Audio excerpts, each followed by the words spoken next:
There's a moment you've probably had more times than you can count.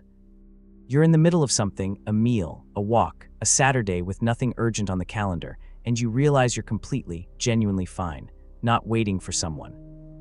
Not checking your phone hoping someone will make plans, just there, present, and then almost immediately something in you whispers, "Is there something wrong with me?" That whisper isn't wisdom. It's conditioning, because here's what nobody tells you about people who prefer doing certain things alone. They're not avoiding the world. They're not broken, or lonely, or difficult to love.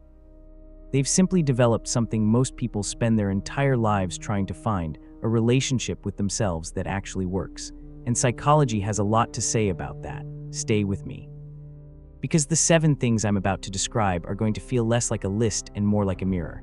1. You eat alone, on purpose, without your phone, not always. Not because no one invited you, but sometimes when you have the choice, you choose the corner table for one. You sit, you order, you look out the window or just let your mind move. And people don't always understand this.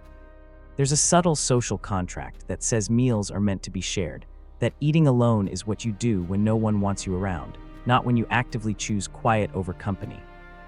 So if you felt a flicker of self-consciousness asking for a table for one, that feeling makes complete sense. It was put there by years of watching people treat solo dining like a consolation prize. But here's what's actually happening when you eat alone by choice.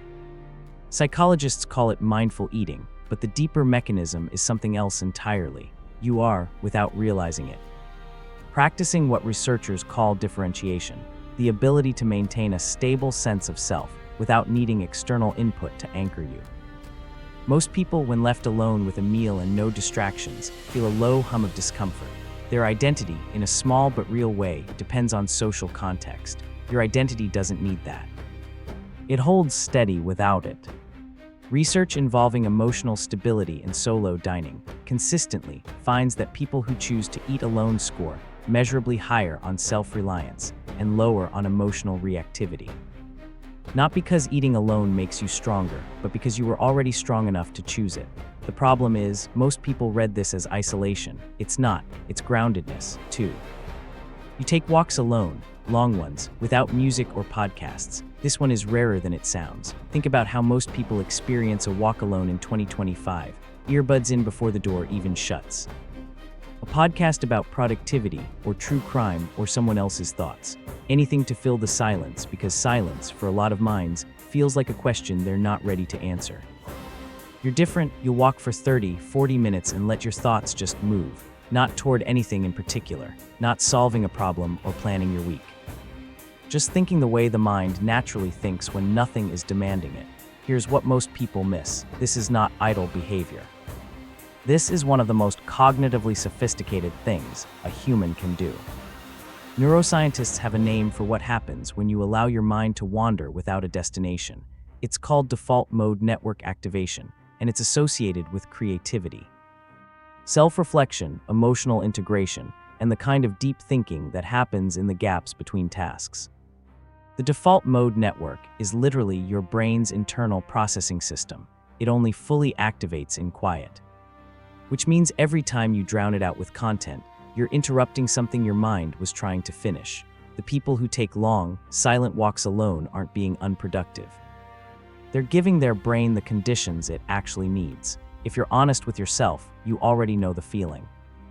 You've come back from a walk with a thought you couldn't have reached in any conversation, something you needed to understand, and somehow, out there, in the quiet, you did. 3. You process difficult emotions alone before talking to anyone.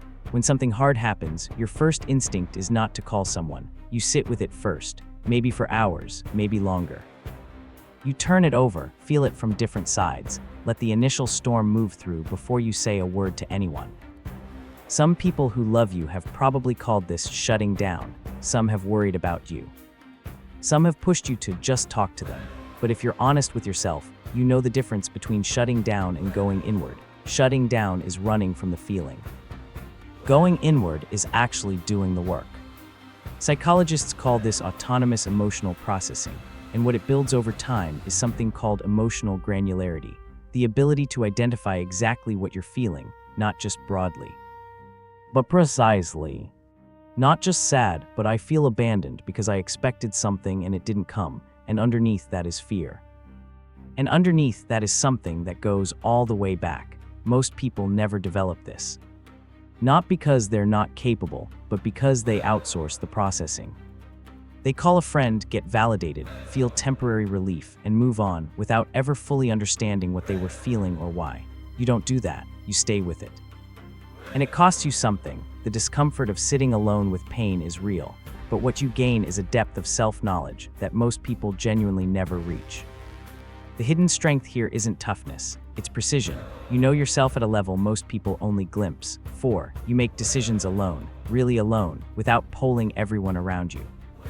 There's a very human tendency when facing a choice to immediately start gathering opinions. Ask your friends, ask your family, post about it, get takes. Let the consensus of other people's reactions become your answer. Your process looks different. You take the decision somewhere private, you sit with it. You might research or think through scenarios, or just let yourself feel into the different directions. Sometimes you ask one person whose judgment you trust, but you don't need the group. And you definitely don't need the group to agree before you feel confident. This is called autonomous thinking, and it's genuinely uncommon in an era built for the opposite.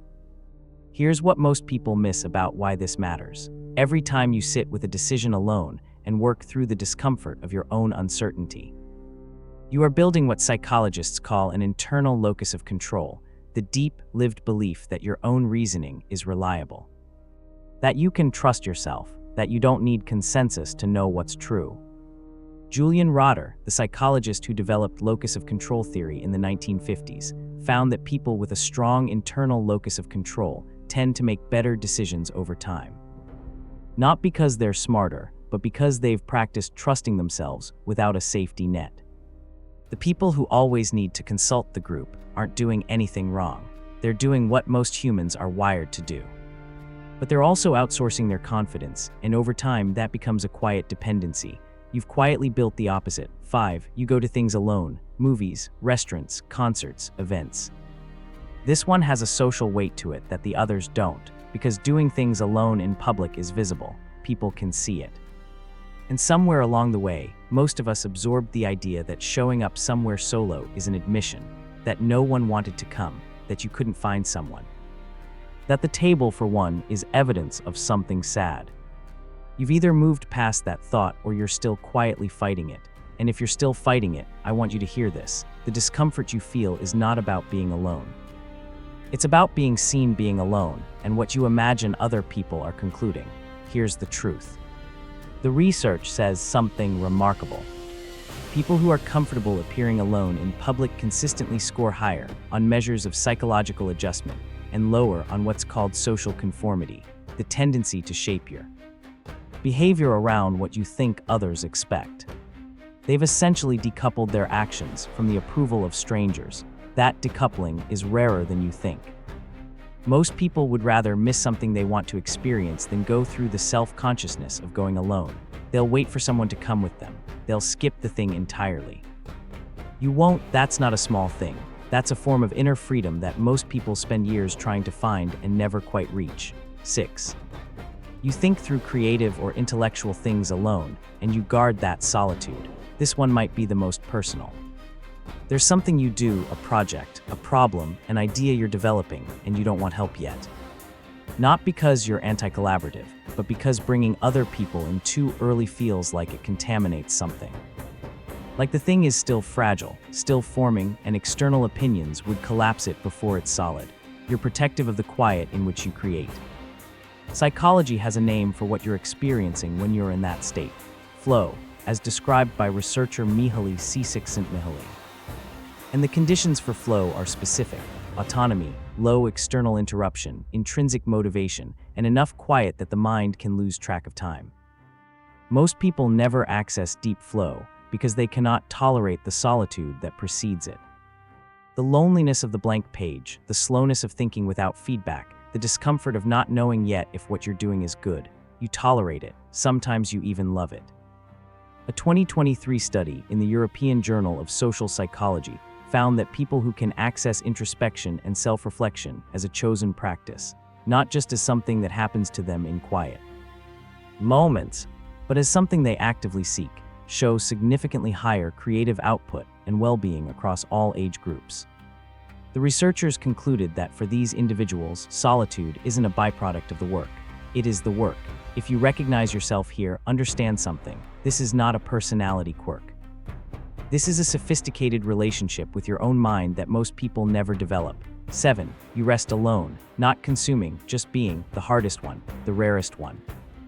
There is a difference between resting by watching something and resting by simply existing quietly. In an era where most people move directly from work to content to sleep without a single unmediated moment, the ability to sit with nothing, no phone, no show, no podcast, no one, and genuinely feel okay is extraordinary. Most people can't do it. 5 minutes of quiet with no input and the anxiety starts. The reaching for the phone, the sense that silence is somehow dangerous or wasteful or a problem to be solved. You've sat in that quiet, and instead of fleeing it, you've learned to trust it. Researchers at Durham University found that even 15 minutes of chosen, unmediated solitude measurably lowers the intensity of high arousal emotions, both positive and negative, producing a calming effect that social interaction simply cannot replicate. But the key word is chosen. Solitude forced on you feels like punishment. Solitude chosen by you feels like restoration. If you are someone who regularly chooses to rest alone, really rest, not just consume, you've built something that most people are desperately, unknowingly searching for. You've made peace with your own company. You've learned that the quiet isn't empty. It's actually full of you. Here's what I want to leave you with. None of what I've described is a personality flaw. None of it is antisocial or avoidant or something to slowly train yourself out of. What you've developed, this relationship with solitude, with your own thoughts, with the kind of quiet most people run from, is genuinely uncommon. The world isn't built for it. The world is built for noise, for group validation, for the constant presence of others. And if you grew up hearing that something was a little off about you because you needed more quiet than other people, I want you to know, there was never anything wrong. Your nervous system was simply working differently, more intensely, more inwardly. You're not broken, you're just not like most people, and that's not the problem it was always made out to be. That might actually be the most honest thing anyone has ever told you about yourself.